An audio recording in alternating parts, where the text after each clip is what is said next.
go. Oh yeah, totally. Can you hear me at all? I can. You're a little overmodulated on my side, but if you sound good there, we can make it roll. Cool. All right. I'm just gonna grab. So how I'm gonna do is I'm throwing everything through OBS. Sweet. That's actually how I'm doing my camera. I'm doing OBS Virtual Cam. Hell yeah. So With we actually had an episode where somebody brought in their A6400, and he got it was shout out Michael Cavazos. I looked into it. You have to have that Sony Imager program, right? yeah, this one I'm actually using an Elgato. So it's going from my camera to an SDI converter, going into a Shogun Inferno, going into an Elgato, going into my computer. I love that. Switch angles, like this is just like a different angle that I have that I was checking, but this is how we do the show. Is I just actually switch it right here. Oh, like software based? No, it's on an external recorder, so I have up to 4 angles that I can switch to, and then it's just a one single feed going into OBS. Then, dude, that is freaking sweet. It's stupid and complicated and over-engineered in a lot of pieces, but it does the job. Good enough, right? Yeah, exactly. We're kind of in the same boat over here. It's just the age-old effort of converting HDMI to USB, converting everything to USB. So Chris, Exactly. Yes. Last we can get. So I wanted to ask, what's the longest film you've ever edited? Yeah, we'll just jump right into it. Yeah. My goodness, the longest film I've edited. 16 minutes, maybe. Well, that's pretty good. It's not too terribly long. So, I mean, on our podcast, we used to do only pre-recorded, but we do it live now, which is why I have all this crazy setup. But we were doing 90-minute podcasts that I was editing once a week. So, like, if you're looking for like marathon editing stuff, I was doing that. And like, so with 3 cameras synced into a multicam sequence, switching to whoever was talking manually, nightmare, absolute nightmare. Oh man! And I did that for like a year and a half, and now we just have all of our cameras set up. We got dummy batteries, so that you don't have to switch out batteries, don't have to worry about record limit. Nice. Just everything straight into OBS, and then I just switch it live, and that's what the show is. If I mess something up, it's just baked in. But it speeds up editing time. Yeah. Oh yeah, editorial time goes from like 6 hours to 8 hours to like 2 minutes to just do an audio pass and export it. So. Exactly. I do the same thing. I do all the editing for the podcast we have here, and I just when I first did it, I built an effects rack, called it Podcast Voice, and then just called it a day. And I save that and I overlay that on every one, tune the EQ a little bit, tune the compressor, and it's good to go. Like the dynamics processing, sometimes a normalizer, and a little bit of like reverb sometimes, just to make it not sound so dry sometimes. And it comes out sounding great. But one of our studio heads, Cam. One of our studio heads, Cam. Sorry, go ahead. When I tell him, hey, do you hear a difference on our podcast? Because when I do the editing, I go in and I build a effects, preset and kind of build it. I was trying to explain. He goes, oh, I can't hear the difference of sound. It's totally lost on me. I go, oh shit. He's like, I'm sure that it makes a big difference. Yeah. Well, I mean, like, that's just he's probably just got crappy speakers or something. So, like, when you got some it is coming out of like the TV. Yeah. So that might be part of it, but we'll just dial it back real quick and just do the intro. Yeah, Blake. Yep, of course. All right. We'll just go ahead and do the intro real quick and introduce you, and just go right into it. Okay. Hello and welcome to the Industry Podcast. My name is Corey. I'm joined by my co-host Blake. Hello. And the Industry Podcast is your source for industry interviews, insights, and inside stories. How are you doing this week, Blake? I am doing fantastic. Awesome. And what did you do this week? Today I was a camera operator at my church. Nice. I saw that setup. And I watched Rubber last night with you and Carlo. And right. Yeah, we watched the movie Rubber. And we ate some Mexican food yesterday too. Nice. And And then what Corey said it was the best meal he had eaten in a long time. Yeah. Yeah. I love Mexican food, so I am in the right state. Let me tell you. Yeah, no doubt.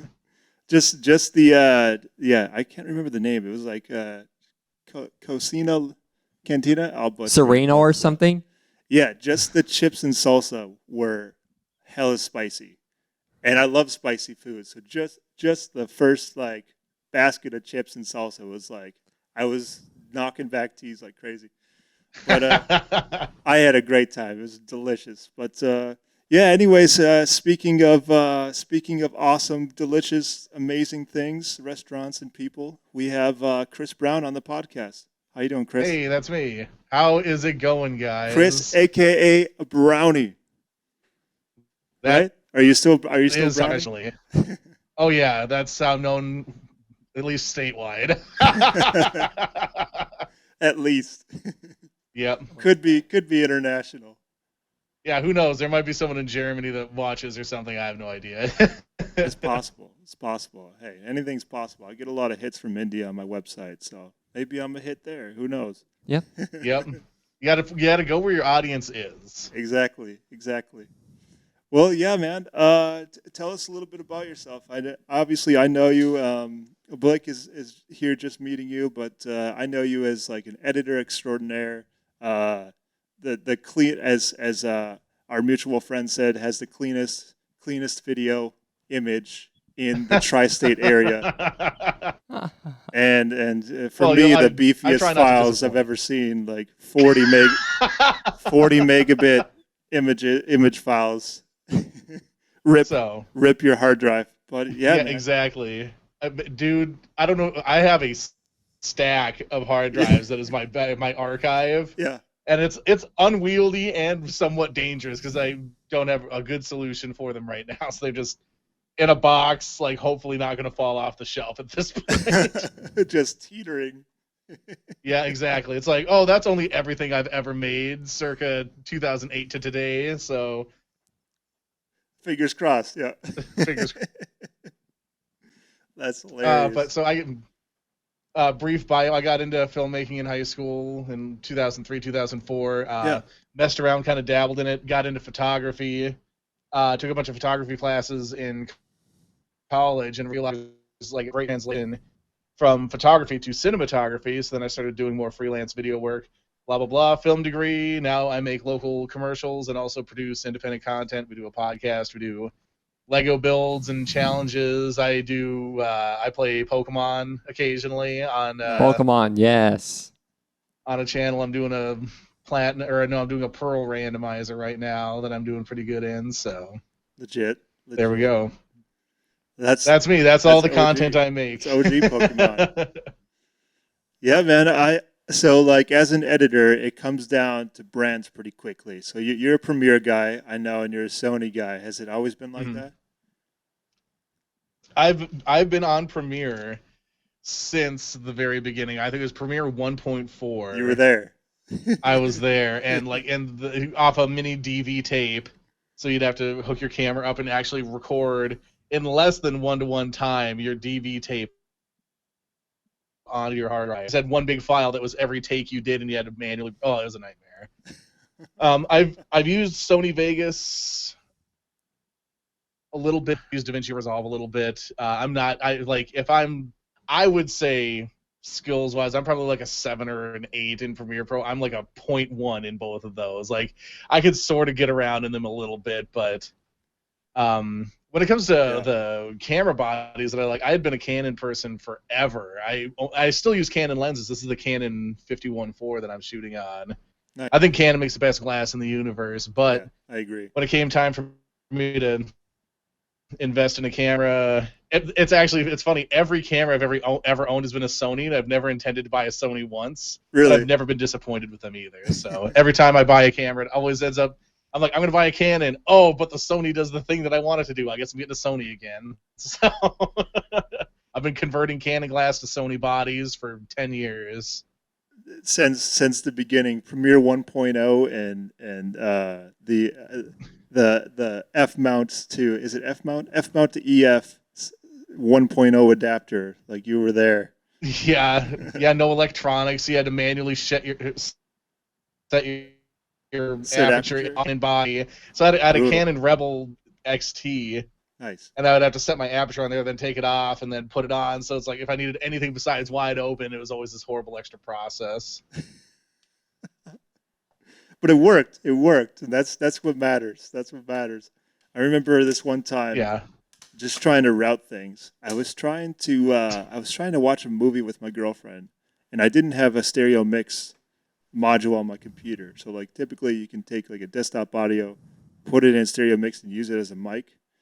And so Mm-hmm. she could hear it and see it on like a share screen on a video call. Well, I didn't have stereo mix. I had never even heard of it. It's like this obscure thing in audio properties on Windows. So instead, I went through my Tascam DR40, uh, like in like XLR to eight, like fourth inch, and then out, and then back in, and just did this weird routing, and all I got is like a feedback demon. It was just all right. You're gonna watch with no audio. I tried, That's hilarious. but if you can imagine, I'm just chilling, but I'm in my apartment by myself, and I just got wire hell, just trying to figure this Oh out. yeah. Yeah. I feel like you've tried experiments like that too, and just like tried to route things Oh different ways, and yeah. yeah. Well, there was a. I got asked by a local high school hockey team to develop the infrastructure for them to do live streams of their hockey games. Nice, nice. And what they had, the technology that they had, and they were willing to spend money on stuff, Sure. but they weren't willing to spend money on stuff right now. So I had to make sort of what they had work, and I bought 100 different sets of like converters and adapters and stuff. So I'm going from like Oh a no. 2010 era, like the very first like digital camcorder you could record onto SDs. So I'm going from that to like a RCA out into like an S video adapter into something else, into USB. So this thing, there's no way that this was going to come through in anything higher than maybe 480, but it was something. And then they have the crustiest old like 1980s mixer that had no way to interface with this computer at all. Nothing. And I'm like routing it through. So there's like, okay, so I could take this out and then put it back into a preamp that's USB. And it was like adjusting. It was a nightmare. And you talk about cable gore. It was insane. So I've been exactly there, but on the opposite end of trying to get stuff into a computer instead of it back out. But exact same horrible nightmare of just you own every dongle in the universe and none of them's the right one. I hear that. I hear that. And then there's also the other side of just like just figuring something out, kind of like this. I just put the HDMI in the channel 2, and it just worked. Channel 1 just doesn't like me today. It worked yesterday perfectly. Plugged it in. It was great. It gave us a little bit of problems, but it ultimately worked. But today it's just like, nope, not going to work. Channel 2 works. Don't question it. Like I've been in situations where I just like I find a solution and learn what that solution is right there. It's like, oh, that's also a thing that does what I'm trying to do. All right, don't ask questions. It's working. Let's do it. Yep, absolutely. I've got the same thing here for the Elgato in our chain of things to do the recording. It's Yeah. USB-C on both ends. I'm a If you big plug it fan in of one Elgato. direction, nothing. Plug it in the other direction, works perfect. So it's like this, for some reason we have like a directional USB-C cable. I have no idea. It's like Exactly. it doesn't work at all one way, but it works 100% of the time the other. And it's like, I don't know, but we're just not going to take it out. We're just gonna, yeah, we're not even gonna question it. Yeah, I hear that. I hear that. Blake, do you have any questions about tech and things? And you're a camera operator at your church. What's your setup? You know your setup there? Well, we actually have like 8 or 9 cameras there set up, and Oh wow. like That's intense. the main Yeah. 3 are in the front. I'm in camera 1, and you have to wear these uncomfortable headphones. Because Is that a church? Because with like glasses on, Uh-huh. they rub against my ears, Hmm. and so but it's one of those things that has a microphone, and you have to hold a button, for the director to hear you, and so Oh yeah, the talk back, yeah. and they would say, ready, camera 1, take camera 1, ready camera 3, take camera 3, and stuff like that. Some would be doing that in the back, and I purposely didn't wear my headsets for the second service because I was tired of those headphones, and I didn't want to be in pain anymore. Sure, I hear that. I mean, Exactly. I was doing fine, but he said you got to wear your headsets. And, Huh.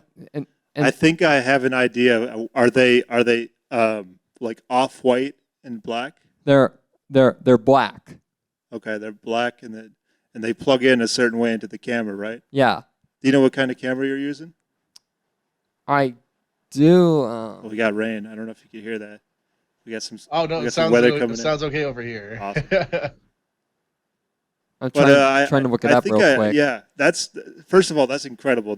There's a 9 camera switch and a director yelling at you while like one priest is on stage just doing his thing. You got 9 cameras. Yeah. And that Legit sounding intensity. setup. I Yeah. do stuff. So local news station is who employs me. So I've been recruited sometimes to do live stuff. All right, I and got- it's Yeah. like, and it's the same thing where it's like you have the talk back on. You have to hit the button if you want to talk back to them. Otherwise, they're like, it's like get an ISO on this, ready that shot, go to that shot, and it's just like counter, and you're just like, I hope I don't mess this up.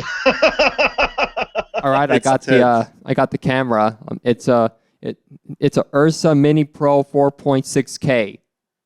Oh, nice. And Okay. they got 9 of those. Are they all the same cameras? No, I think only the first 3 are. Okay, The ones at the very Dang. front. that's a hell of a setup. That's legit I wanna hardware. s- actually, I want to to. see that. I want to see that because Ursa, that's Black Magic. Yep. So they probably went with a Black Magic suite and paid some. I would imagine representative, get all the technology to talk Well, that's it right next there. to each other. They just pulled up a dump truck of money to Black Magic and said, "Help us." Oh wow, look at that. What if we get that on camera here? See if you can see it. I don't know if it's gonna go in focus, but you can see that lens is huge. Is that a power zoom lens? Looks like it. Yeah, because you take this little thing, you Yeah. can do. It looks you know, like to the right and to the left, and it it's a zooms in servo and out. lens for sure. Yeah, and everything's driving back. Yeah, it's definitely like a commercial, kind of sports camera look to it, but it's very modernized. But that right there, it Dang. is. Look at that lens. That is amazing. Yeah, totally. Let's see. Is there a support for the front of the lens? Doesn't look like it. Oof. I wonder how heavy that lens is. Thank you for showing us. Oh, and I'm sure it is heavy. Yeah, because it just to look at that setup, it's obviously like it looks like the older commercial cameras, but they just lost a bunch of weight. They started going to the gym every day and eating right, and it's just like slim in the middle. But like the old cameras were just a giant, I don't know, like bread box. Just, Yeah. oh Yeah, it my looked like a gosh. microwave with like a bazooka on the front of it or something. I have some experience on a Grass Valley camera with a Digipower lens. Those are freaking sweet. $150,000 lens, and it's like a Dang. 1.8 like 10 millimeters to 5,000. It's just insane. It's the everything lens. It's Yep. the everything lens. You could zoom all the way in on something and get a macro looking shot with like a nice low depth of field. Yeah. And then zoom all the way out and get like crowd shots and shit. That was for That's that was actually for a amazing. news thing. That was a robotics competition.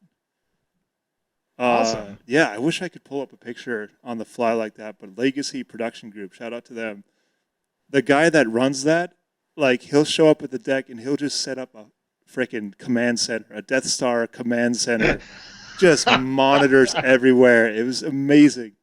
Really, really impressive, and that dude just leads that show, and it's just like, yeah, they're unsung heroes, man. But yeah, being in the thick of it, being in the thick of technology and how it's changing and things. You were talking about how many adapters you need for older tech.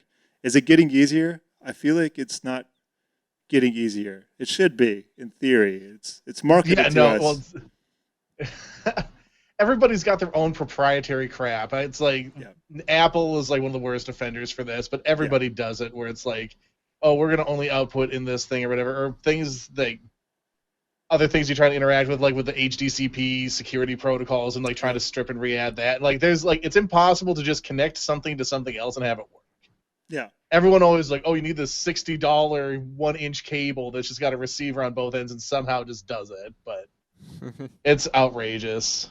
I think one of the So, biggest or- offenses is like versions of cable. I think that's just obnoxious.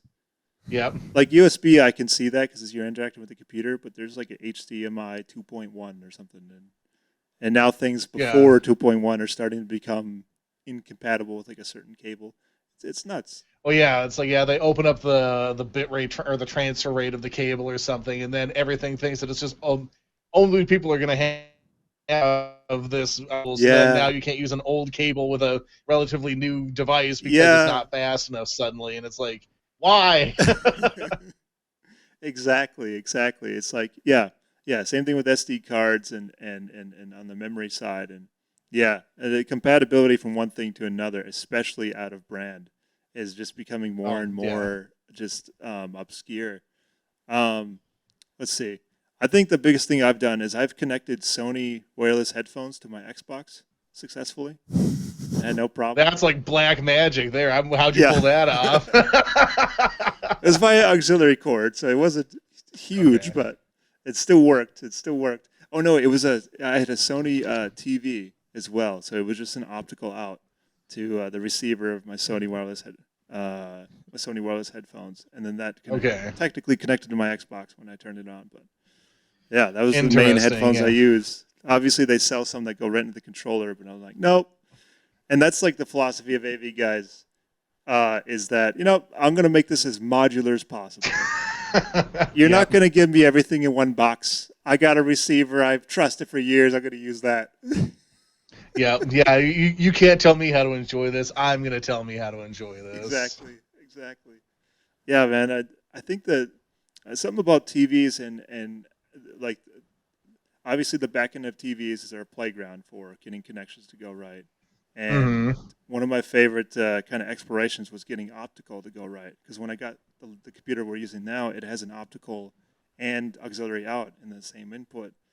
So I was like, all right, cool. I had a little bit of income, so I went and I got those wireless headphones that could do optical.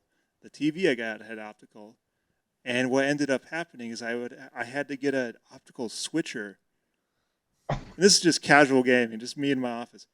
And I had to switch it every time I wanted to go from the output out of my computer and the output out of my TV. I did have connections to my console, to my TV, and through an Elgato to my computer. But the quality of the audio was lost in that transition through the Elgato. So I had to get a switcher to overlap the Elgato audio if I want to just do like audio and output through OBS. That's what I was doing. It wasn't good enough. Gosh. It wasn't good enough. Yeah. I crossed the threshold of optical sound. I couldn't go back. It's impossible. It's like 4K. I couldn't go back. I was like, nope. I'm buying a switcher. I'm getting more optical cables, and it just the pile of shit just grows. You cross that event horizon. It's like, no, there's my threshold is here now, and it's never going back. I am evolved. We're like nerdy Pokemon. Exactly. You learned optical audio hacks. It's the same thing with like just achieving like higher bit rates. Like, you can output from a camera and USB into an Elgato into your computer. But once you get a bite of that, you start looking at the higher quality, the higher end. And you have to, this is something else I did. I had Elgato for the longest time, but I wanted that better picture. Mostly because I got the new TV and I got the HDR, but the USB version for laptops didn't support 4K or HDR. The only one that can do that is the direct plug-in to a case computer. So long story short, I'm on live chat on Elgato tech support going, hey, like, can I just get like a DC 5 volt and jam it into this little thing? It works like a internal hard drive with an external box, In theory, that's what you got to do, right? I just got to power it separately. So I'm about to make this thing that's meant for cases. I'm about to build a casing around it so I could use it with my laptop. I'm not going desktop. hilarious. And I never got there. I never quite got there because it just got a little bit too hairy. And I moved. I moved down here, and I still have all that stuff in storage. But yeah, it got to that point where it's like I'm just gonna build something from scratch. I'm gonna find a 3D printer and build a casing, and I'm gonna power this 4K 60. It was that too, the 4K 60 Yeah. Elgato device because they don't make the USB version for laptops. I'm just gonna build one myself. Fuck it. And I love doing that. I love doing that. If you're not making it, I'll make it. Exactly. Yeah, you should do it. Guys, like I said, haven't died out. Like you can make, like I said, you can make it as preset as you want. There's no stopping us. Yep, I will add customization to this. You cannot stop me. I will be modular. So, Chris, what's your Yeah. favorite? What's your all-time favorite Pokemon? All-time Yeah. favorites, Doug Trio. Oh, that's a Doug good one. Trio, that's a good one. What? So What? back in Gen 1, before they What region is that from? gave Levitate, that's Kanto. He's Gen 1. Kanto. Oh. Yep. Doug Trio, that's a throwback. I would So, say super high speed, super high attack. He can't take a hit worth a ding, but you can sweep with him if you get him rolling. It's pretty awesome. nice. I was a big fan of Geodude. I think I liked Geodude in like the earthquake attack. Because if you got a high end hit, it started flashing. And as a 9-year-old kid, you see this black and white screen flash. Oh fuck.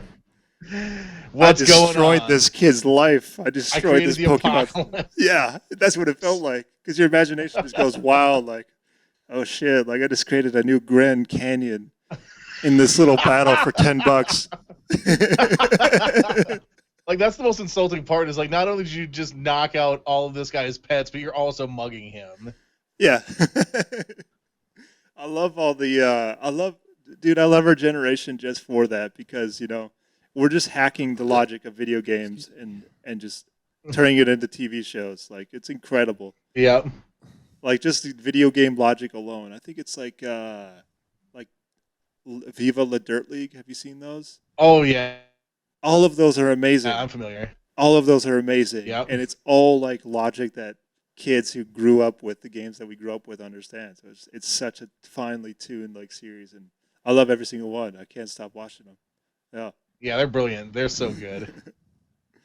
But yeah, man. What are some of your favorite TV shows these days? Do you Hold watch that them? up. On the podcast yesterday, we actually broke down our top 10 TV shows of all I saw time. that. I saw that. I didn't actually So- watch the episode, but I'm curious what the Oh, recap is. it went a little long. We would normally do 90 minutes, and we went just about 3 hours. Nice. Wow. So, That's brilliant. completely unintentionally, but so my most favorite modern TV shows. There's an Apple Plus series called Ted Lasso that's actually incredible. It's really good. Otherwise, Ted Lasso. So it's an American football coach gets hired by a soccer team owner in England, and he knows nothing about the sport, and she's trying to like destroy this soccer team, but he's so good at like the non-sports side of coaching, like motivating people, getting them to like believe in their ability, and like basically like molding, athletes into better people or whatever, that like he ends up, and he's got like never-ending optimism. It's like it's wholesome, but it's funny. It's really good.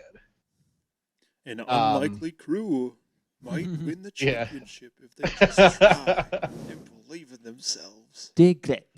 I love content like that. I love stories that are just you've kind of seen it, but I want to see how they do it. I think that's been Yeah, well, so like a in shift. the spoiler at the end of the first season, they get relegated, so they actually get demoted a league from the Premier League into a worse one. So they did not do well. They're like, no, you Spite of actually suck. everybody's- This is reality, and you're not going to fix it in there 1 was year. it was a fun little twist. But like that. I'm trying to think of because like everything was like my like all time list, so it's like stuff like The Simpsons and South Park or whatever. So I'm trying to think of like more modern stuff. Invincible on Amazon Prime is Yeah, yeah. amazing. Oh, I should check that out. And that's a phenomenal show. I heard Tomorrowland or Tomorrow War, something like that with Chris Pratt. I heard that was really good.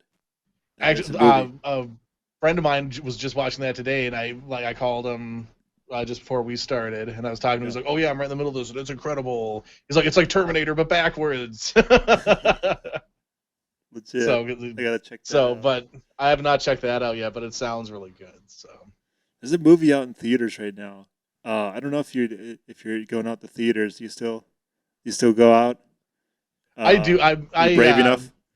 yeah. Well, I'm vaccinated. As long as everyone's following protocols, I'm not too particularly worried about Yeah. it. So That's good. That's good. Thank God. Yeah.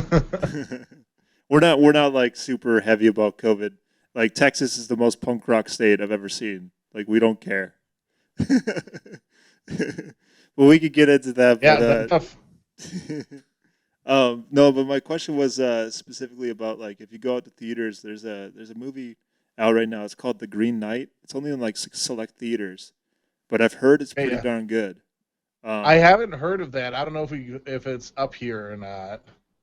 The Green Yeah. Knight, you say? The Green Knight, yeah. The KN or NIG? KN. Okay. I've heard murmurings from my friend Ben, who is waiting for it, and it's one of those movies that got kicked down the line over and over and over again for release dates. So it's finally coming out to select theaters.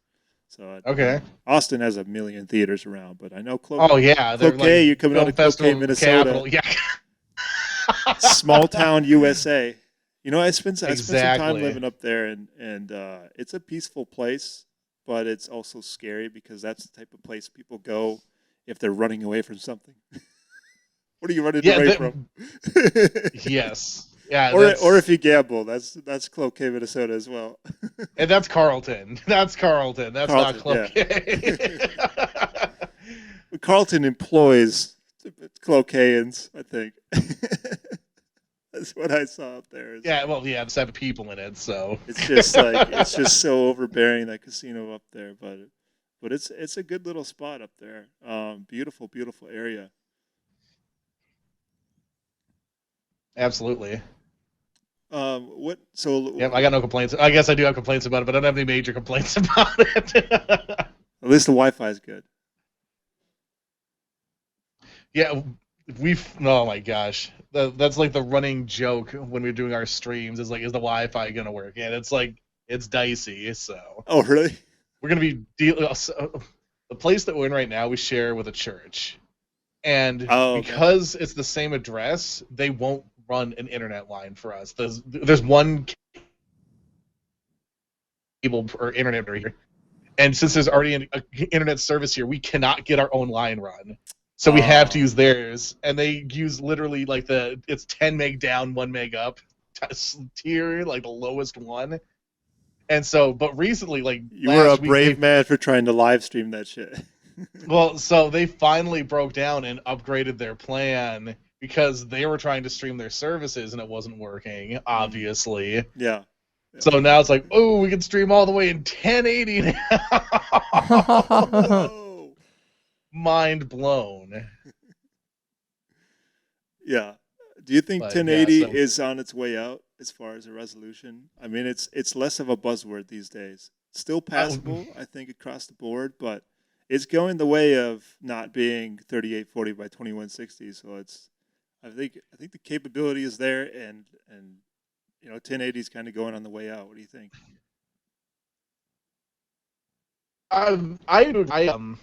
When I bought my third camera ever, that was my first 1080 camera, and that was in 2010. Yeah. And at that point, I was like, "Oh, cool! I can shoot in 1080 or whatever." And then it's 11 years since then, and Yeah. and everything, phones shoot in 4K, right? So I think the only thing that's actually 0.5 stopping megabits per second. yeah, the compression's not great, but Yeah. I think the thing that's holding it back the most Well, I think there's two factors. I think local broadcast, because there's only so much bandwidth you can actually send out signal with until they improve their infrastructure. They're still going to just send everything out at 1080. And True, then, true. Yeah, for streaming, 100%, it's standard. Yeah. well, yeah, oh yeah, and then streaming as well. It's like you have to you have to have a good enough connection to be able to stream in 4K. And not everybody can just I think plan. you have Like, to have not that like you even need 30 or that something. big, but You have to have yeah, like it's 30 up just to stream it. Well, here's the thing about 4K is you have to have a separate video processor just to get that 4K signal to go into your computer. Yep. OBS can't do it. So yeah, it's ridiculous. Yeah, there's a lot going on in there. I get like I'm on email lists because I went to NAB a couple years ago, so Okay. I'm on all these email lists. I guess just because I went there, but I'm okay with it. When advertisements are like pretty specific in a cool way, like, hey, look at this new like camera or nerd shit that came out. This new adapter came out. I'm like, all right, We know you need it. yeah. I wouldn't have heard about it otherwise. Like, I like when ads are like that, but if they're like, 98% of the time they're Orwellian and terrifying, but sometimes it's like Yeah. convenient. But I get the ads for like video, like really high-end video processors, like full Rec 709 video processors in 6K and shit like that, and it's Mhm. incredible. But it's I gotta I don't know how the hell I would afford one. If I were to Yeah. afford one, it would be that and sell everything else. Yeah. Start over with that and Just then a build big around box it. and not a single cable. Like, hey, anybody want to hire me?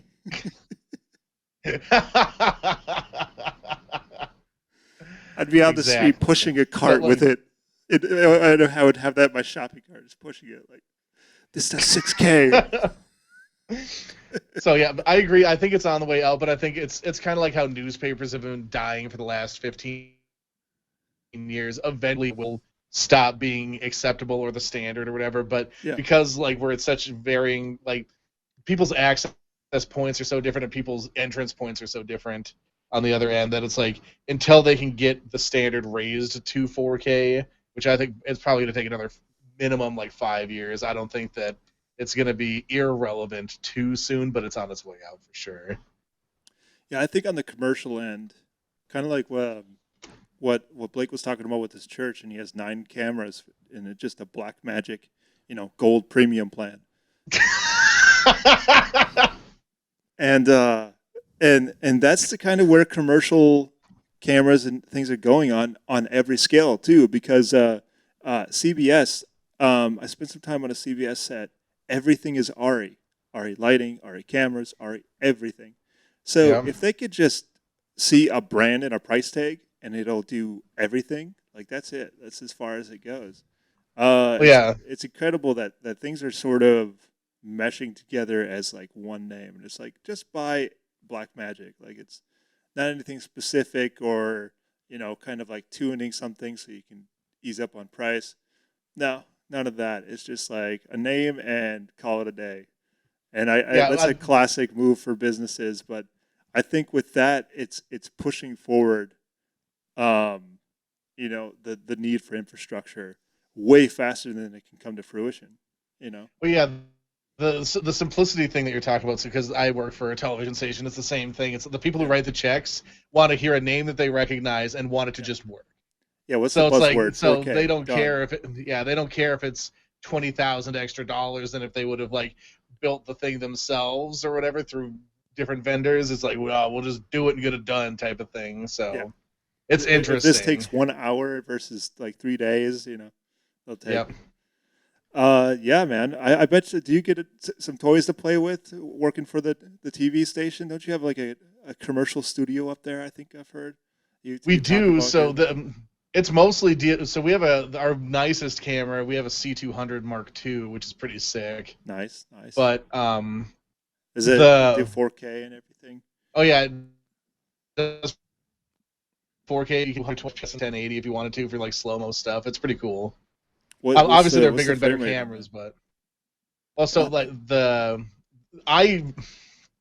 we get into arguments a little bit. I set it to 24 because I like the way 24 looks. Everybody else shoots in 30 because that's just what they know. Like TV standard. Yeah. Exactly. Yeah, the 2997. But Yeah, it'll do 120 FPS 1080, which is sick. That's pretty So sweet. I do a lot of slow mo stuff. I wish you could do 240 or higher, but you take what you can get type of thing. You do speed ramping Oh, in all your the time. Chromos? Dude, that's such a trope. That's such a trope. It's instant production value is what it is. Yeah, yeah. It's like No, people are like, I "Whoa, get it. that's Yeah, sweet." it's instant So ramen for people wanting something with nutrients as far as promotional. That's a weird analogy, exactly, but it's just exactly. instant. But silky smooth slow mo. I love that. Um, yeah. So you got this commercial studio, biggest camera or nicest camera is a C200 Mark II. Yeah, and then Um, we've got a couple of like Canon 80Ds. Everything there is Canon, okay. which is fine. Like I'm Yeah. familiar with Of all course. the menus, but like it's fairly run and gun. Like usually, like if you're assigned to like let's say I'm making something for Joe's Roofing or something, you're gonna work with a client to develop the concept and write the script and go and film it and then edit it and then do any revisions they want. Like it's holistically with one person, so it's sort of like that's guerrilla filmmaking. It's like you got to be able to light it, do sound, capture the image, do all of the stuff yourself in usually the middle of an active work environment because they're not going to shut down their operation just so you can shoot an ad, Yeah, definitely. No, So I it's hear like, that. So you kind of have to go into that creative space a little bit, or at least follow a shot list with a good amount of focus, while the people are running around, arriving, going away. yeah. That's It's like, oh yeah, we that need a sounds shot of chaotic. somebody assembling whatever, and it's like, well, hopefully they're doing that right now because they're not just gonna Yeah, they're not they're wait to not going to bend place. over every day. Yeah, no, I hear that. Exactly. Yeah, I here's the thing about me. I actually didn't go the news route. I was pressured to go into Lake Superior College, Media Studies and Production. Shout out Brendan Lino. I'm not sure if he even knows I do podcasts. I feel like this is kind of a limbo. He would be like, you do podcasts, like you compromise maybe. But anyways, like he set up a pipeline or um, that I guess the flow of his syllabus. I can't think of the word, but his class was designed to be a pipeline to the local news station. And so like you Okay. get internships at live streaming hockey and learning camera operation that way. We have a And ton this, of that, and the LSC students that help us out with all that stuff all the all the time. time. Yeah, it's just like, all right, who's here just to press the buttons and show up and just do what they're told. Yeah, but Yeah. I was just the guy that just was like, nah, I'll pass. Like every time, you want to shadow a journalist? Nah. I was Well, just so like, I was on that creative. I was on the creative side of things, and it wasn't like pretentious or anything. It was just like I'm so much more endowed in like learning everything about editing, and news just felt like this formulaic thing. It was kind of like writing. I was a really strong writer, and I was actually going to go to college as an English major. But what ended up happening was I went to this like preparatory class for college the summer before, and I met this dude named Brandon Cole. Do you know him? I do know Brandon. Yeah, he read my short story. I had a short story with me, and he offered to read it. And so he reads it, and he goes, "Come here," and he takes me out of this little study room, and we go to media studies, the media studies production room. I meet the professor there, and the rest is history. I took a little elector class, and that was it. Like I was like, That's awesome. screw English, screw writing. I'm gonna make films. And by that Well, Friday, I was making shit go in reverse and slow mo, and I was sold. It's speed ramping. I was speed ramped in the first week.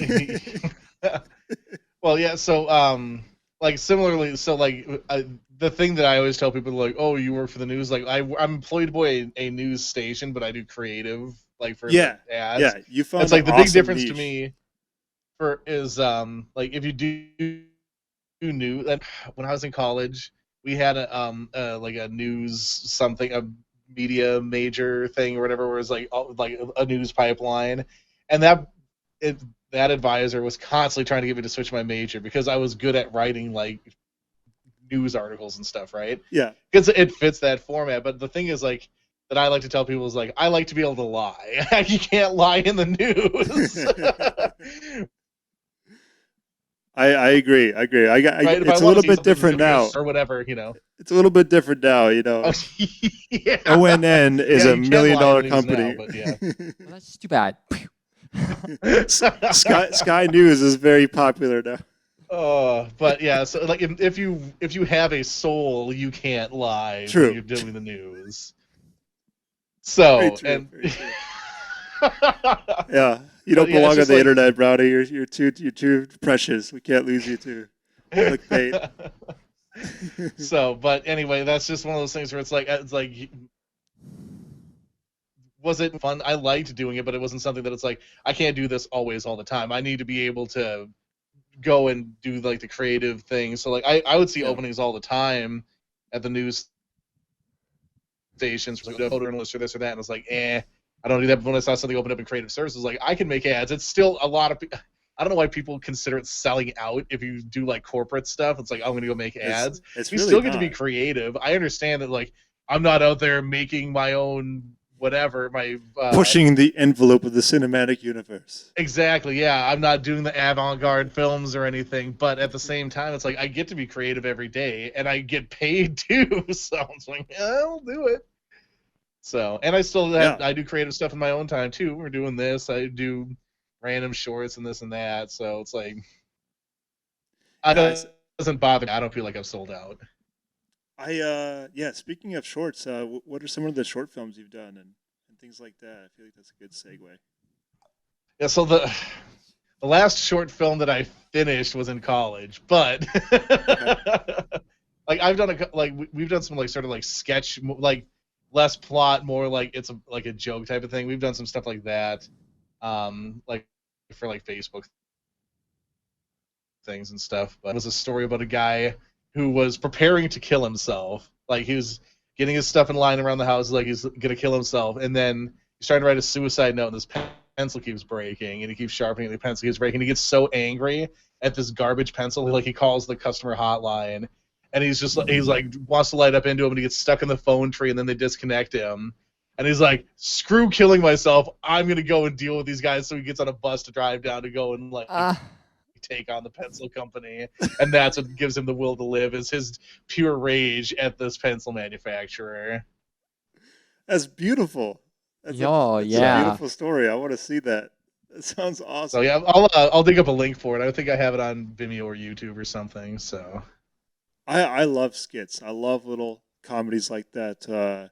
There's a Netflix series called I Think You Should Leave. Have you Okay. seen that? I have not. Highly recommend it. It's on Netflix. The first episode, I'll just give you a scene. The first episode, it's it's a job interview, and it's not going super well. It's normal, but it's not going super well. And he goes, the interviewer goes, "Okay, I'll see you next week." And he goes, "Okay," and he gets up, and it's in this coffee shop or something like that. He turns around and he goes to the door, and it's a push, but he pulls. And he pulls on it, and the interviewer goes, "Oh, I think that's a push." And there's this like ego thing because of the context. He goes, "No, it's a pull. I was here yesterday." And he starts pulling it, and it's just shots of them back and forth locking eyes as like in cutaways of hinges bending and snapping, and like the panel like by the door that has the latch that Mhm. flies off, and the whole door like bends like this from top down. And he goes, "See you tomorrow," and he walks out. That's the first skit, and they're all amazing. They're all amazing. awesome. And just weird like that. That's hilarious. But like, I love little skits like that. Yeah, yours sounds amazing. I love the story arc of that. I can kind of relate. It's like the original cut of it was like almost a half hour long, because I was in this phase where I think it's like 9 minutes now or something. It's actually tolerable to watch, but what was the movie? I just seen a movie that had dealt with like the idea of like trying to make the audience as uncomfortable as the person that was like going through whatever. And so like I wanted people to be like, oh, this will just never end, right? Like the exact like my life will never be over until I end it type of thing, right? So I was just like drug everything out. It was all single takes, super takes. And my teacher was like, you can't have a half-hour movie and get it like into the showcase and stuff. And I fought him for weeks that this half-hour cut is the cut that it needed to be. And then I finally broke down and did like the conventional. You were gonna die on that hill and be like, "Listen, this is important cinematic history." Well, yeah, I realized it's like I'm just some must jerk be film student. So I was like, okay, I'll do a version that's 9 minutes long or whatever, and like, and it was fine. But like, there's a part of me that like I still have the half-hour cut somewhere. I haven't uploaded it anymore. It's in that big bin of topsy-turvy it's in hard one of those drives. hard drives. It's definitely in there somewhere. Oh, good. I was at my friend Carlos' house. It's first time going there, and he's got a big case. He's an editor. He has those wide boy monitors for editing, dual monitors, and he's got like 50 Western Digital hard drives underneath, side by side. And he's showing me this like how organized this stuff That's is. hilarious. And, like, he's showing me his music. He's like, look, you can search by year, you can search by album. Shout out Carlo, he's awesome. It's this awesome setup. But there's this moment where it goes, it's just like such a great moment. He goes, I go, hey, what about this one? And he goes, and he looks for it, he clicks on it, he goes, oh, I think it's in my other hard drive. And there's 50 of them right in front of him. I'm like, which other hard drive, bro? It's such a great moment. That's awesome. I feel I feel the pressure of capacity. I think I've been in a capacity crisis since I started. Everybody getting is. into this about my first year. Yeah, Anybody who says they're not worried about their storage space is lying to you. is a crazy person. Yeah, I hear that. I at that NAB show in 2017, I definitely want to go back. That was kind of the zeitgeist of that show, was faster transfer cables, bigger servers. Like Seagate had like they were selling a big server about yay high for like $900,000. Like, here's all the storage you ever need. Give us $1 million and it'll solve your issue. Well, so the thing is, it'll solve your such a issue for great maybe show. like 5 or 6 years, and then you have to buy a new $1 million server because now we're doing everything in petabytes instead of gigabytes. Yeah. Or they come up with a new like file format system that does NTFS. Yeah. There's a reason we have anxiety about these things, because that would require Oh my God, converting everything ever. Or I don't even want to think about that, dude. I don't want to give you a headache. Yeah. Oh, No, that's a pitfall. That is a future me problem that is just gonna suck because it will happen. What if they come up with Apple XFAT and it just takes the world by storm? I that's not a world I want to live in. That's what keeps me alive, is my fury towards Apple. I'm already annoyed that people want delivery in ProRes. I'm happy that you can output ProRes in Premiere now. Because like before, I'd have to go and have this 1,000,000-year-old MacBook that I'd have to be like, okay, I gotta go open this thing up and convert all this crap into ProRes for no reason. Like, isn't DNX HD good enough for you? Is that still your sequence preset when you load up a new sequence? Is DNX HD?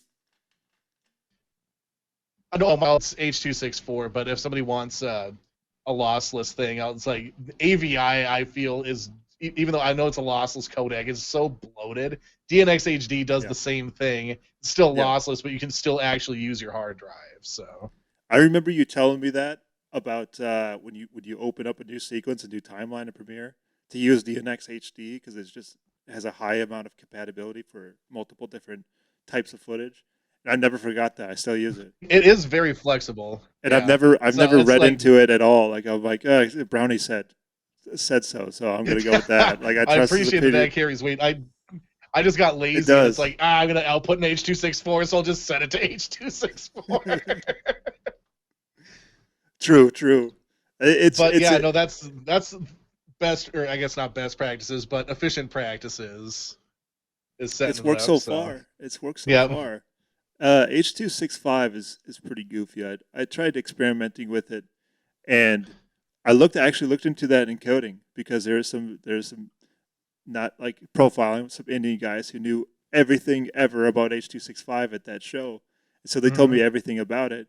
And H.265 actually, the way it gets better picture is it renders in quadrants instead of a global image frame by frame. It'll render in Interesting. six sections, and so every frame will be like more closely processed. I guess by pixels Huh. or something. Something just gets the interpolation to be smoother.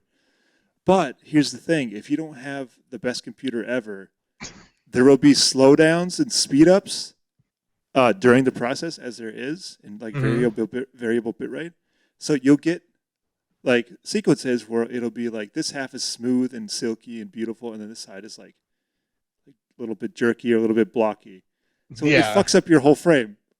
I don't know if it's still like that, but I'm like that was my first impression. It was like, all right, The this is only way too broken to even try. the only thing I've ever used H.265 with is when I'm shooting in a log profile on both my work and me and a buddy of mine share this drone. We have a DJI Mavic Pro 2 or something like that. Nice. And Those are actually really popular. Like, there's a lot of people that hold out for nerd reasons for the Mavic Pro 2. I think it's because you don't have to sign in or register or something like that. You can get around that and fly anywhere or something like that. yeah, People hold out for the Pro 2 over anything else. there's an option right in there saying it's like turn off all the government stuff. Basically, it just lets you do whatever you want. See, I yeah, leave it on because I want to be compliant. But yeah, you can just be like, nope, I'm going to fly to 30,000 feet if I want to. but that's if you're shooting awesome. log profiles, you have to use H.265. So I don't shoot log very often just because like that's a whole process too. But when I do, when I'm trying to achieve a particular thing, and then I'm doing that, and then like it was always like interesting to me. It's like you get more data, but it's also compressed more. Hmm. Like the way that the codec like does the compression and everything. So Yeah, you get the like more bottleneck is data still in a there. smaller file. It's like I don't understand this voodoo, but like it's worked for me up to this point. I haven't had any misfires with it. I know that Nice. there was one, and it wasn't when I was using this, when somebody else was. They weren't using a fast enough SD card, and they got a bunch of frame drop because of the way that it writes. You need like a crazy super fast card, and he just grabbed one that he was using with like a GoPro or something, so it's a slower card, and it ended up screwing him over. But so you have Yikes. to make sure that you have a fast enough card that it can write all of that quick enough. Otherwise, I haven't had any big mishaps with it. That's awesome.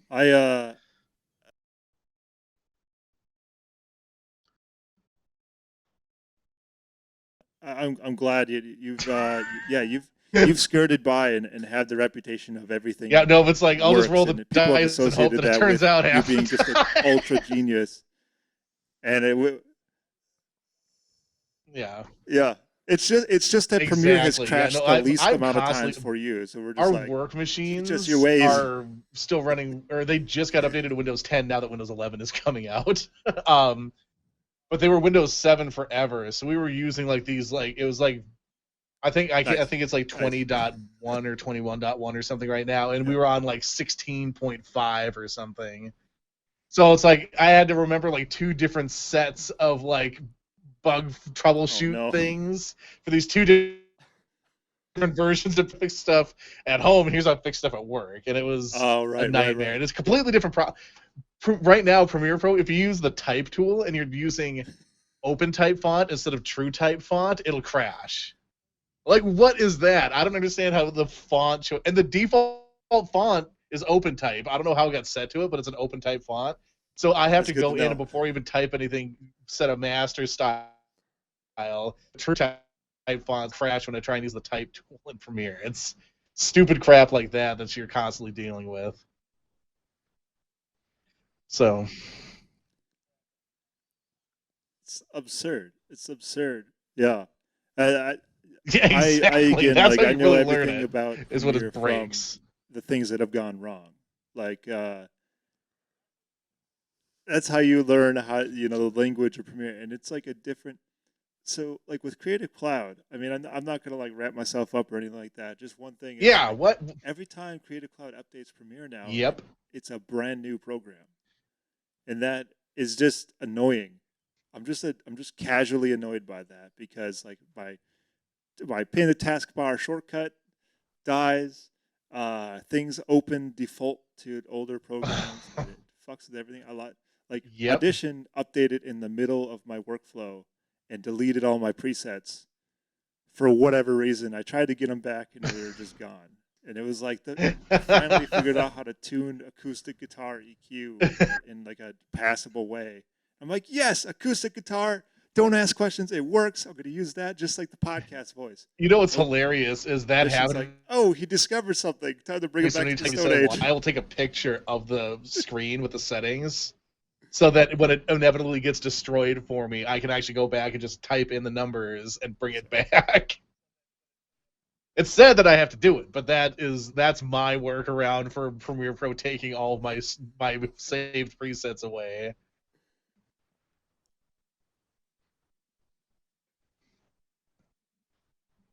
That's awesome. I'll have to use that because I cherish my presets, not their presets. They can have their essential like things to do to audio and all that. I X that out immediately. Like I guess I'm just reckless when it comes Yeah. to new updates. It's like it pops. I just treat it like a pop-up because I've grown up with computers. I know what it looks like, and they've never been treated differently since then. It's like, oh, pop up, exit out, and it's like, hello, welcome to. It's like a call. Hello, welcome. To Here's some Kool-Aid. Paradise Please drink it. Audition 13.6. Ah, Here you will. Yeah, You'll never need here's to work some again because we'll Kool-Aid, do the work for you. our presets.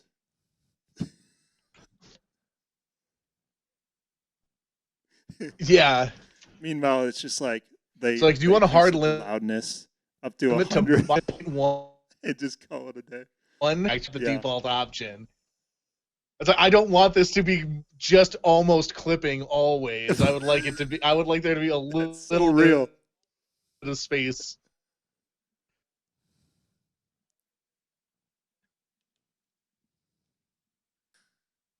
That's so real. They call themselves a professional program, Yeah. but it It's like, defaults what's the point? to What is the point? 0.01 I've at never the used minute. that one time. That's- And that's kind of the essence of But- Premiere. Me neither. And it's something that you kind of pick up on. It's like, oh, this plugin is saying negative Yeah. 0.01, and it's defaulting to that. Like, Yeah, it's like, yeah, is there it's- something I don't know about that? Like, It's when That you sounds start like way questioning too loud, your own like- sanity when a program is doing something automatically. That's when you know you should probably just do it yourself.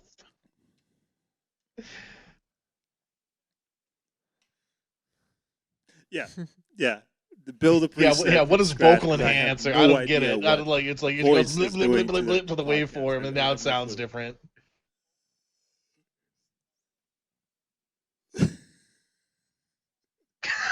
I feel like the programmer at Premiere just looked away and started clicking dots on the EQ like Yeah, spectrum, I earned my vocal paycheck enhancer. today.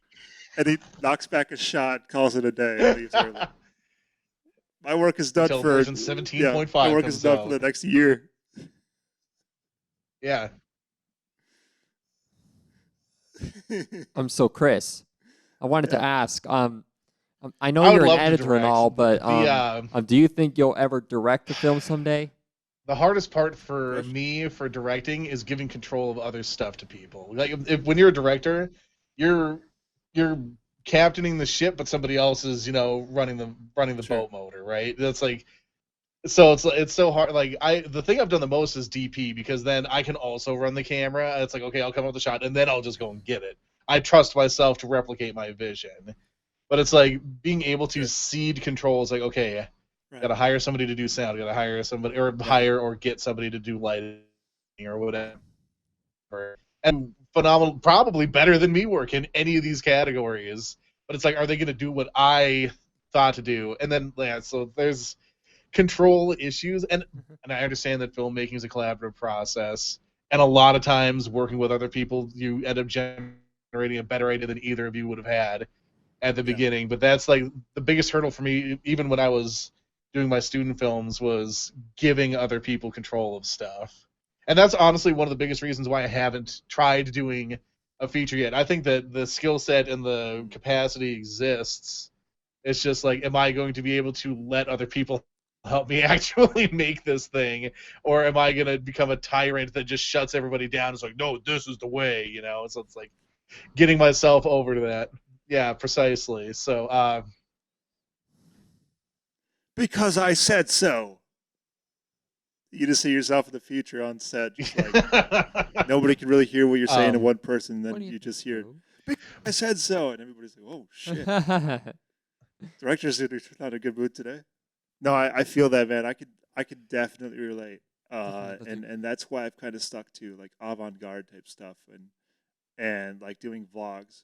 With yeah, this documentary, I'm glad that I you're could. taking a professional approach, and you help So with yeah, we that. shot So that like right there. thank you so much. Again, so 2022. But yeah, learning how to delegate.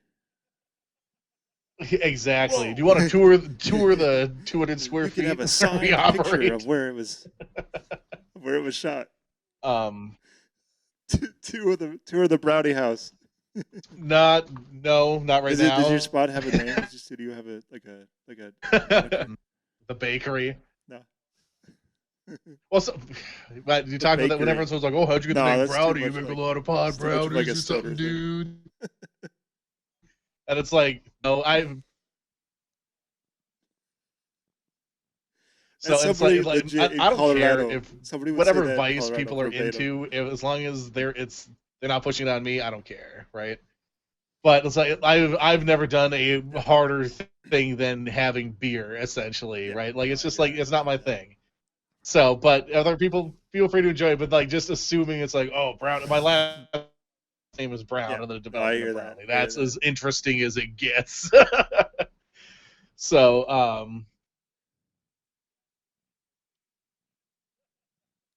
Yeah, I had to post about. I put out a post because of reasons of people. Everybody thought I was like a habitual you long checked hair, I 2 live in boxes. You're Austin, I clearly guess on the that's drugs. so I had to put out a post like, hey, like I don't do any drugs. Oh my goodness. That's yep. 100%. Yeah. It's just classic, like, yeah, just put it in a box. And I was like, hey, and somebody commented. It was like, could have fooled me. I'm like, oh, man. That's awesome. Glad I could clear that up. That's, getting back Jack. to the directing thing real quick. There's one thing that has been like sort of driving me to actually be like, okay, I'm gonna write this and direct it or whatever. I want to do a Delegation. buddy cop movie set in Duluth, and I feel like I've got a fairly strong concept of it. Like I love comedy and I love action, so doing an action comedy would be really fun. Action movies aren't necessarily the most affordable thing to produce yourself, but you know, you do what you can. Yeah.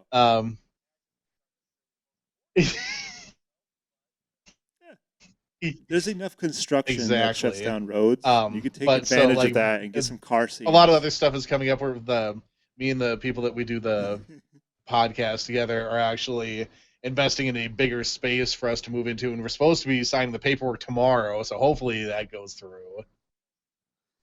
And then we're obviously gonna have to futz around with that a little bit, but then once that's up and running and everything sort of calms down a little bit, hopefully we'll be able to start looking at doing some bigger productions. So yeah, I think Nice. I think they already are. Especially here, because I'm about to do a documentary dope. that'll be about 25 to 30 or so minutes. Yeah, Blake's working on a documentary as well. Yeah, we might have to utilize your services for. What's your? Let me know if I can help. Coming out on top with disability. Yeah. So I guess that, yeah, uplifting story about Blake and people with disabilities. Is it everybody with disabilities, or is it people with Asperger's?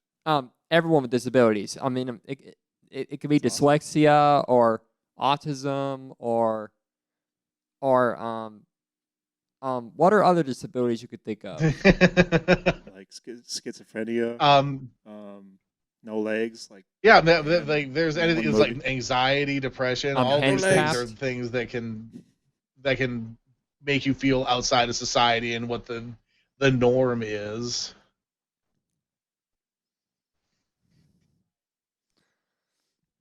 Yeah, and think of it this way.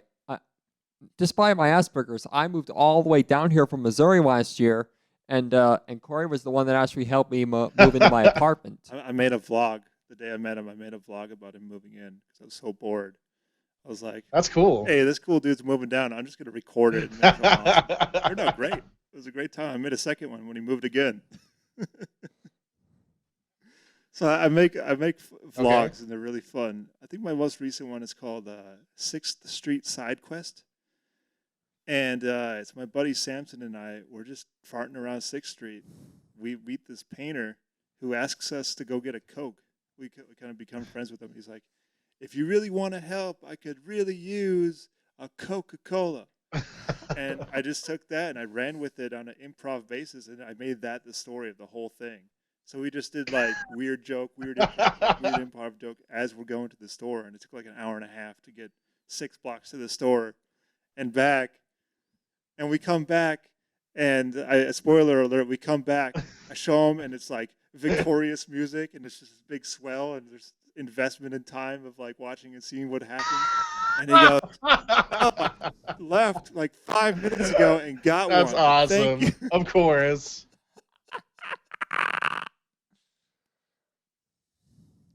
Yeah. And I call it Sixth Street Side Quest because I took a video game like theme to it. So like when we show up to him, it's like a Skyrim dialogue sequence. So it's like it's artist at the top, and like click A to talk, and there's like a dialogue That's tree of awesome.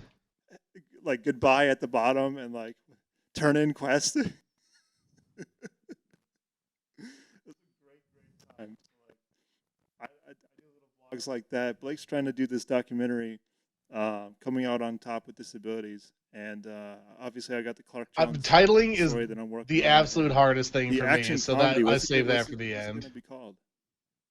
You have an idea? All right. Dude, I can help you with that. Delegate that to me. I'm pretty good at figuring it out, especially for fun stuff like that. Yep, Uh, the conventional I have way. Is that how you spell Chris's name? Yeah, Chris Brown. I'm trying to find him Well, on of Facebook. course, because yeah, I there's remember you other people talked named about, Chris Brown is a trying to very get common name, and of course one Chris Brown. There's absolutely no way you could achieve that. So, yeah, my profile picture is a Minecraft avatar, sure. so that might I'll help. figure it out after. Yeah, the Chris Brown. Oh, Okay, yeah, he's looking for you, but yeah, that's pretty hilarious. I guess I've never wanted to get CoreyLehman.com, but I feel like there's one thing I did with other people named Corey Lehman is I found I actually did that thing that you might see in the memes of like the Josh thing. I did something like that. I put a bunch of Corey Lehmans in the same group. I don't know if I would have playing enough the time superior to Corey collect Lehman. every Chris Brown. There's an absurd amount of Chris Browns. And I haven't gotten a reply since. My SEO is terrible. There is. He literally can't find it. well, just tell me where you're Okay. located, and I'll be able to find you. He's It up should in be Minnesota Cloquet. there. What part? Is CLO. it updated? Yeah. Up in Cloquet, Minnesota. Yeah, How it's do you spell French. that? CLOQ. Mm-hmm. It's the weirdest shit. C-O? CLOQUET. Is it French? So what is it again? Cloquet. CLO. CLOQUET. C-O-L. OQ. This is the C-L-O. most airtime Cloquet has ever gotten. I feel like I'm at a spelling bee. You might be right about that. Yeah, we'll get her figured It says out. no results. Oh, it's all good. We'll do it after the show. Yeah, yeah. But yeah, I was gonna say like I'm pretty decent at naming things. I have a screenplay Okay. that I haven't finished. It was just like a spark of idea. It's called Dog Brother, and it's an '80s revenge plot, action revenge plot, where these big buff guys Okay. are owners of dogs for dog shows. And the plot is a generic like fall from grace, like it opens up and this big buff dude, it actually opens up in a gym and it's dollying across. And these guys are like using their dogs as like dumbbells and like barbells and things like that. And they're just adorable little like dogs with like the little puffs of hair here and on their necks and things like that. And they all That's got dogs like awesome. that. And so they're like manly dudes, but they got these dogs that they put in the dog shows. And it opens right up with like this dog Oh in the show, no. and it's like a championship thing, big high stakes, and the dog takes a shit right there, like in the middle of the show, and he goes no, and he falls from grace, and then he never does a dog show again, and he's stuck, and he's like in a dark room with dirty blinds, and somebody finds him to do one last show. And it's like an angry dog. Some rich like guy bet him that he couldn't have this dog win a dog prisoner's show, dog or and he goes to something the like greatest that. dog trainer We got ever. the angriest Yeah. dog here. Nope. Yeah. I like it. It's called Dog Brother. To be determined what Fair that's enough, gonna be, fair 'cause enough. I put no energy into it. It's since good to I have those wrote just it. sitting around. If an opportunity comes up, people are like, I've got the right Cool idea idea. for you.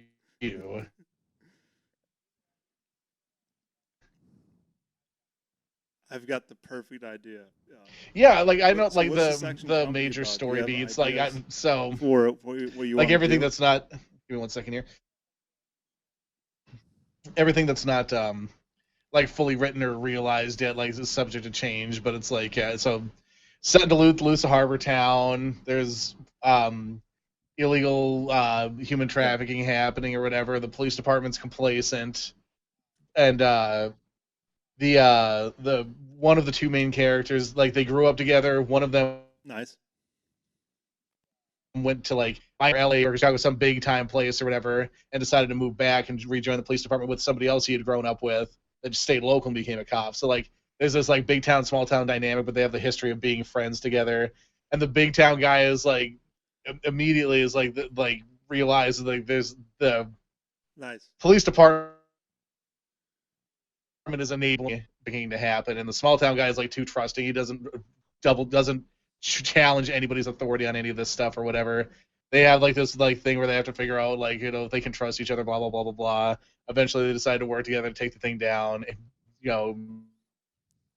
shoot out Cartes. Yeah.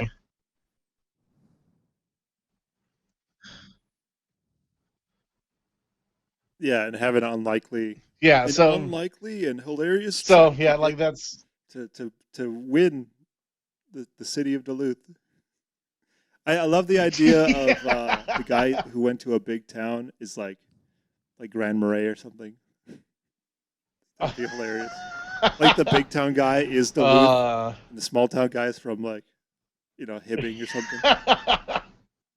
That's an option. Listen, I own this like town, that. all 5 blocks.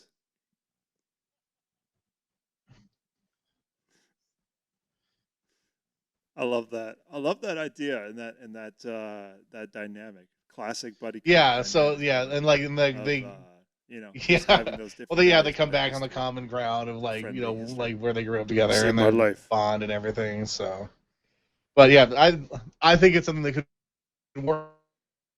Like so the thing about Duluth to me is like when people set stuff in Duluth, they make a big deal about it being Duluth, and I want it to be the setting, but it's just like like nobody gives a crap that Beverly Hills Cop takes place in L.A. Right? It's like it's the name of the thing. He's from Detroit, but it's like they don't make a big deal about it being Los Angeles. No, It's Nobody like or does. whatever. Like so, it's like Duluth is so up its own butt sometimes about like we're Duluth. Ooh, it's like just let it.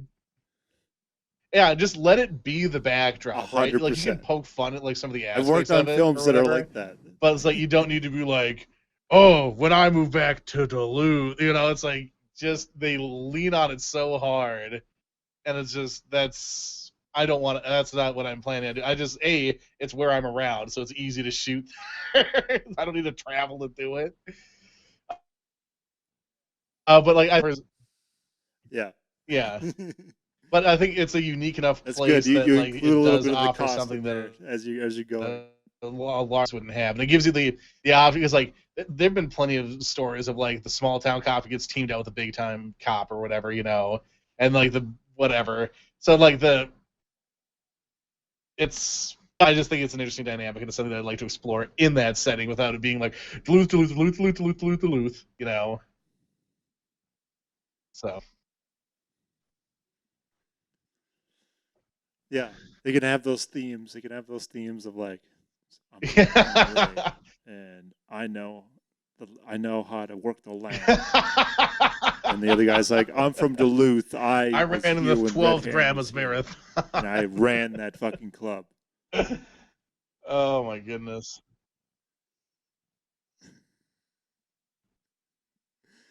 Yeah, he's like, it's like a classic '70s car. They're in it. It's like a Camaro SS or something like that, and they're sitting inside, and he's looking at a picture of himself. I was the best. He's like third place in like the Oh my urban 5K, gosh. like before Grandma's.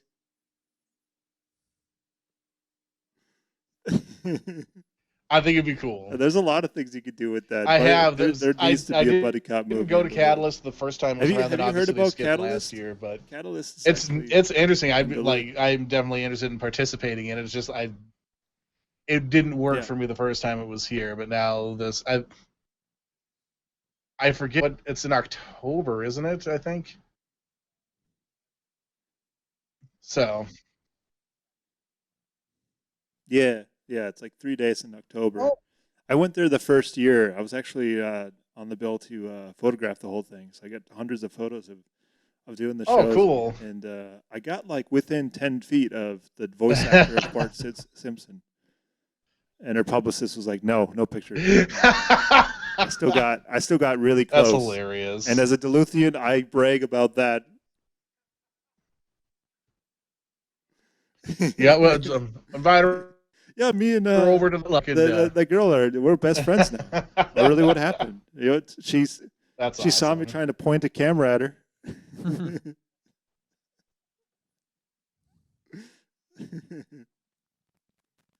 Yeah, but Catalyst is amazing. It just like it came in like a wave, and it brought in a lot of different all walks of life, and yeah, I kind of look forward to it. I'm gonna try. Well, it's like because tomorrow. Duluth is a fairly unique place and offers it's like you can be out in the woods within 10 minutes, but it also has downtown and this and that, and like there's so much that it can provide to productions that do want to come through. I'm hoping that they can start convincing people to build the infrastructure to attract bigger and bigger productions there and make it kind of like a bit of a hub in the middle of nowhere type of thing. So.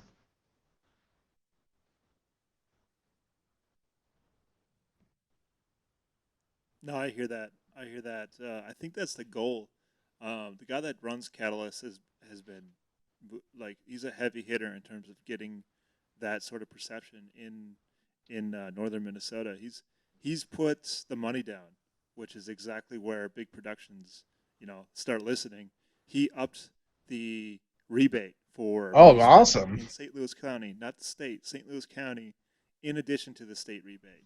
So it's something like 35 and 25 or something like that. So 25 state, 35 just St. Louis County. So there's that's awesome. There's a massive kickback just to shoot in Duluth and Superior in that area. So who knows? Maybe we should reach out to a big production company and be like, "Listen, I got this idea, but you'll get 30 back. $40 million. That's awesome. I'm going to take half. Figuring out the and budget make the movie. So it's an outline right now, so I need to actually script it, figure out what I'm going to need for all the various stuff that I whatever. So like even coming up with a budget for it right now would be kind of tough, but the more money they give me, the more cars I can blow up. So that's all the people want to see. Yeah, exactly. Both digitally and in real life. And Duluth is not that well adapted to the future. They think they are, but they're not really in modern times. They really do think they are. But it's just that they have that small town essence of being kind of in 50 still, but they progressed to like 1955. They're a little bit ahead of other small towns, and they celebrate it like the third place dude. I think that's a me. very apt way to describe it. We're progressive. Yep. A totally white woman. We're so progressive. Our mayor is a woman. Oh my gosh.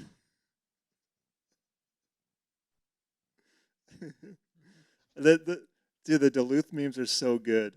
There was a lot of I'm part of this group called Duluthians of Zenith. I know it's getting like a deep cut, but generally speaking, it was just like everybody jumped on the meme wagon to roast a mayor of this small town. I just thought it was beautiful. Like everybody was saying something Yep. tax. It's Like, oh, hey, look, it's the hairdryer tax. Thanks, Emily Larson. Shit like that. It was like everybody was like knocking them out. It was like, holy shit. Like this town is so tiny. yeah, but exactly. Everybody knows how to roast each other, and that's how you pass the time there. Yeah, but yeah, Duluth, Minnesota, man, Cloquet, Minnesota, northern. Yeah. As hell. Nobody has any idea. Oh yeah, what those absolutely. towns are down here. I just say Minneapolis. just to cut down. Yeah, I'm on from the back and Minneapolis. because it's hot outside. I don't want. Oh, way up there. It's hilarious. Like, I'm from Duluth. Huh? I'm from Minneapolis. It's fine. I'm not. I yeah, swear the I'm not a police shooting racist. capital of the world right now. Because Yeah. it's like I actually don't really want to say I'm from Minneapolis. Yeah, I got that like within a year of moving down from there. I was like, I'm gonna go down to Texas because like I don't know. I moved down here for filmmaking, but I never expected to see Yeah. all of that chaos happen in Minneapolis, and then I have to like generalize where I'm from, and it has to be Minneapolis. Was it because of COVID? Damn it! I'm like funneling into like a hole of like, people already think I'm a stoner for having long hair. I'm from Minneapolis. They think I'm a horrible person. Like, I don't What? need more. They must be crazy up there. Huh? I said they must be crazy up there. It's crazy cold. I mean, Yep. the only major press we get is it's negative Yeah. 45 and colder than Antarctica. That's the only national press we get. Or if something blows up. Well, no, Oh, I racist. just mean like all the chaos that happened up there. Did it happen because of COVID or something else? Yeah, cops that shouldn't have been cops. Yeah, it happened Murdering because of people. like straight up racism, and that like Minneapolis is stuck in the 50s. I hate racism. Yeah, it was nuts. It was nuts. Yeah, there's protests all over the country. You're just wrong. I'll say this about that. I Yeah, went to that the would do it. protests. I got shot at, and I was done going to protests. You didn't tell me that. It was like rubber bullets, but I was close enough. I was playing with fire. I was there for dumb reasons, for a thrill. That's what the vibe was too. It was like this protest around the police precinct, but it didn't have a organized feel. It was like, people were spaced out like a musical concert. Like, hey, do something fun so we could cheer and clap. It had that vibe to it. So I just got sucked into that, and I was recording everything. And yeah, there was just antagonizers in the crowd who'd like pick up rocks and throw them Huh. just to get shots to go off, and everybody'd run away. And I don't know, it was like a thrill ride. It was like a weird, cynical thrill ride. Yeah. And one of those Fair things enough. I mean, blazed rubber past my bullet could head, still and I kill was like, you, all right, so. this isn't fun anymore. I'm going home. I wasn't there for any good reason anyways. Like, all right, I'm out of here. Yeah. We were posting about it. I was like, yeah, I came, I saw, I got shot at. I'm done. I did 2 tours of Modern Warfare 2. I'm not set Yeah. up for fighting with the police. I'm not conditioned for that world. Like get me out of here. Yeah. But that was chaotic. I can't imagine working for the news, editing news, and being in the news station while that was happening. Not up here they weren't, no. I mean, like, everyone feels like people they're a outside the genius in the news station. comments when, like, if you post a story happened or up there? something, so you have to start moderating people's replies, so. Oh yeah. You get some small Yep. town troll. There's a hardcore liberal agenda and everything, and, like, they're generating. Basically, yeah. Yeah, it's a whole thing. Oh, yeah. Definitely is. I bet it's a running joke at the news station. Like, I would go hardcore with it. I would walk into that news station with some microchip donuts or like a label on some donuts. Oh my god. I love donuts. George Soros donuts. Oh George my Soros goodness. jelly donuts. Anybody want some? I would go all in with that. Yeah, man. Yeah, working for a little news station. Oh my goodness. What? Yeah. Do you have I mean, I'm not anything really to, sure. to ask us? Questions for you. See, I didn't do any preparation for this. Normally, it's like, oh, I have people on. I'm like, okay, learn a little bit, try and ask some questions. Is It's all there any good. stuff you guys are? Yeah. We've known each other for a minute. It's just it's catching up here, and we both know some deep cuts about Premiere. I love that part. I think that was my goal coming into this. Not much preparation besides like speaking a different language and like tech jargon. That was my goal for this. Like, I want to reach people who be like, "What? It's an auxiliary cable is called the TRS, you motherfucker." You know, weird Well, people hopefully like we that. convert I know a they're out couple. there. They listen. They listen. They're judging quietly. Exactly. Yeah, Blake, do you have anything to add? Unfortunately, I can't think of anything else to ask because I think I already asked you the questions during the interview I was going to ask, like such as you are Yeah, you the gonna hard direct a hitting film one day questions. and what's your favorite Pokemon and stuff like that. Yeah. So I pretty much I've asked been you all the good Geraldo'd ones. again. All the gotcha journalism ever. Hey, But thank you but- for but having it's me been on an and let me hang honor. out with you guys. It's It been was a quite really an good honor time. interviewing you, Chris. Yeah. Yes, totally. Yeah, man, that's the vibe of this podcast. Sweet. Just getting our people on to talk and talk shop. And I'm an editor and Yep. and sound. Just by proximity of an editor, you get into sound and special Absolutely. because you got the suite and it's just like it's there, it's gonna happen. What have you gravitated to? I guess that's a good question. What have you gravitated to from editing? Have you been more towards Most of audio? the stuff that Have I'm you learning been on more my free graphics? time is After Effects, like doing More VFX, towards visual stuff. compositing, camera, stuff like that. Like I feel like I do passable audio, and that's good enough for me. If I want it done better, I'll get somebody who actually like knows a lot about it to do it. But I don't like the VFX is such a grind. Sure. Like learning all the pieces that go into it. So I was like, I'll take that on and. I hear that. Envato market for So, life. but yeah. Yep. You know exactly what I mean. Yeah. Envato market. I mean, it's After good. Effects Like you can templates, see how all that's the where- guts work that's where I got my inside, start. unshy the layers, take a And, look at how they're actually building I've stuff. used It's a a great couple of learning them. tool. Yeah. Exactly. Just the fact that you can learn what the hell unshy is. Like, oh, like why is this one layer? Is After Effects really that complex? And it's Yep. it's this little icon. It's kind of adorable. It's just peeking over. And Oh, I feel like definitely. you could like sell a line of definitely. T-shirts, and it's just little tiny icons from Premiere, and like hipsters would buy it. Who edit on their Oh my phones, you know. goodness. Yep. It's just purple. Like Oh, I think you were onto I something. feel like that would sell.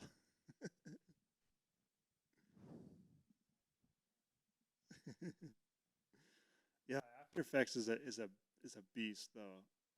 I've gotten into masking a little bit and understanding how Yeah, to Roto Tool 2.0 is Deposit things with incredible. masking. It's like don't even bother buying a green screen anymore. Oh yeah, it's so Oh. good. It's so good. Have you used it? Really? Well, I mean, Yeah, you're also I mean, shooting yeah. at 1.1. Yeah, all it's the like yeah, time, it's like so- yeah. Well, thank you. That probably helps.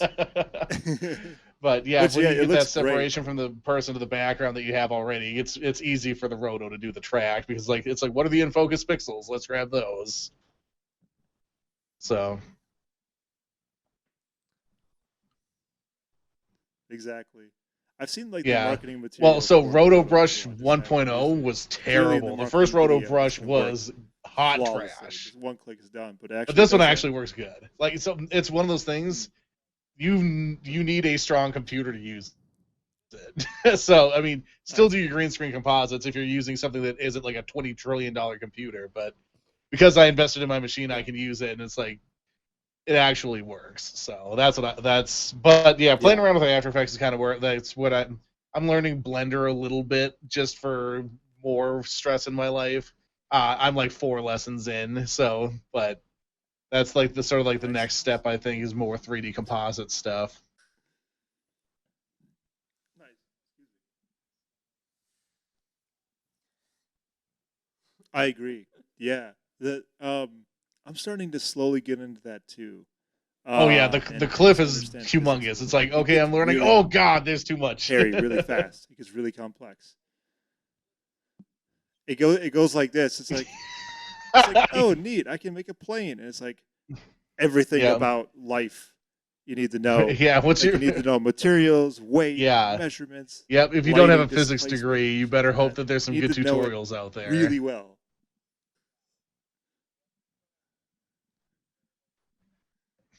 Oh Exactly. yeah. Yep. Or you need like a stack of money just for plugins like Red Giant and other things like that. Oh yeah, I'm subscribed to them. Have you heard of the channel? Not CG Society. Corridor Crew. Do you watch Corridor Crew? Hmm.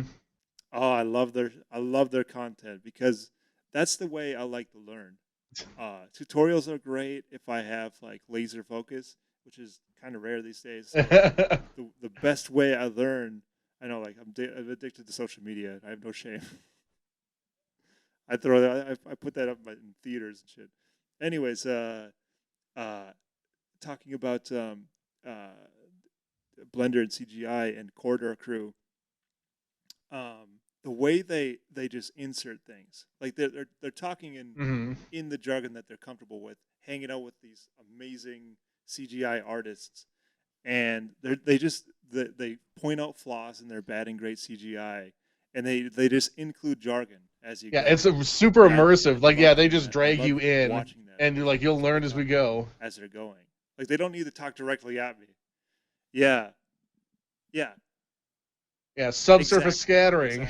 exactly. They'll just be, oh yeah, that was a light wave displacement. By the way, a light wave displacement is this. Yeah, shit like that.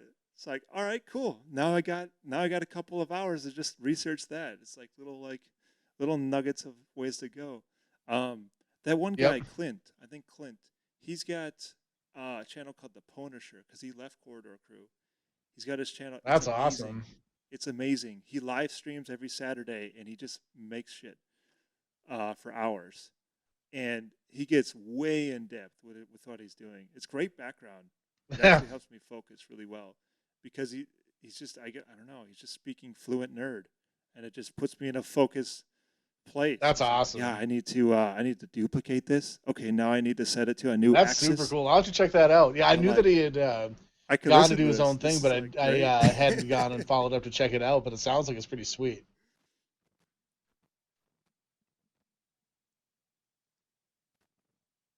Yeah, I checked it out live Okay. Saturday. He did challenges like dynamics. His thing was like dynamic machines. So he had the community like all submit. So like you can watch like the master do it, and then you see all these submissions and see like different ways you could do it in like really accessible ways. You know, it's kind of like open mic comedy. You go to open mic comedy show, you're gonna be really inspired to do comedy, just because it's like it's so accessible. It's If like, that's their oh, why closer, did they the might need to door work move on that way? Because it's door. it. It's like, oh, I could do better.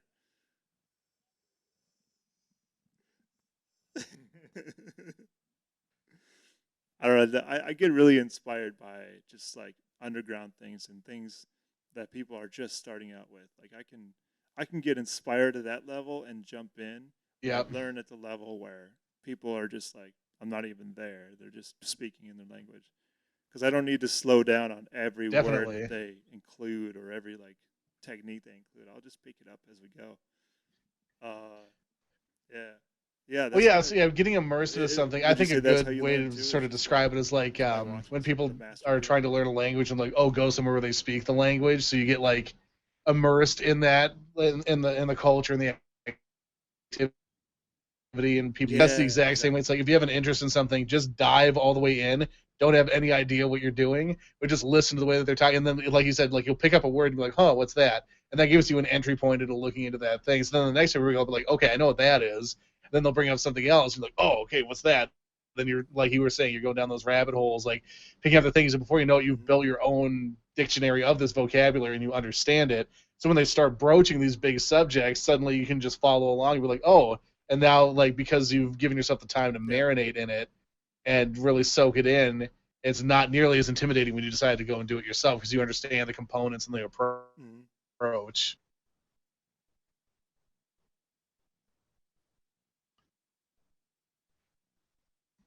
Exactly. Exactly. And then it gets into like plugins and things like that where, it's kind of like an After Mm-hmm. Effects template where, it'll be a simulator, so it'll simulate fluid or something like that. And I love how Corridor Crew does it because they talk about how they Oh can yeah. take a fluid simulator, make it look like lava or like mud or anything like that. I think that's super cool. And like, yeah, you could animate a plane and Mm-hmm. keyframe the depressions and get like footsteps, or you can just throw on a simulator, mark placements. I don't know. I'm going way above my own head right now, but there's things that tie everything together from like day one in Premiere to like day one in Blender or Oh Cinema yeah. 4D or Keyframing is the After Effects. cornerstone to It's like everything. If there's one thing keyframing is the same thing across all to of learn, them. it's I keyframing. think.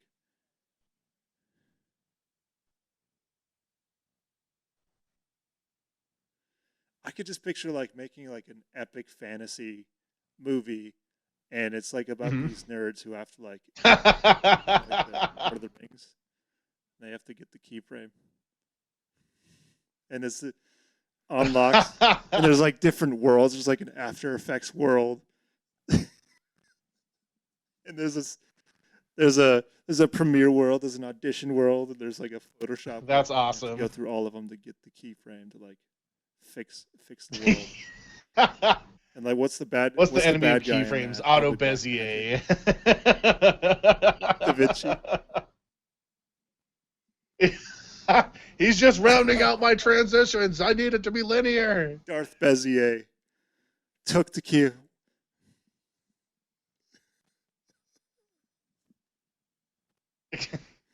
Meanwhile, After Effects is like, The fact that you can I code am inside the of best inside expression of After of Effects is everything. absolutely mind blowing to me. So like, I'm just gonna Feels write this script hardcore. real quick to just make an animation happen. No big deal.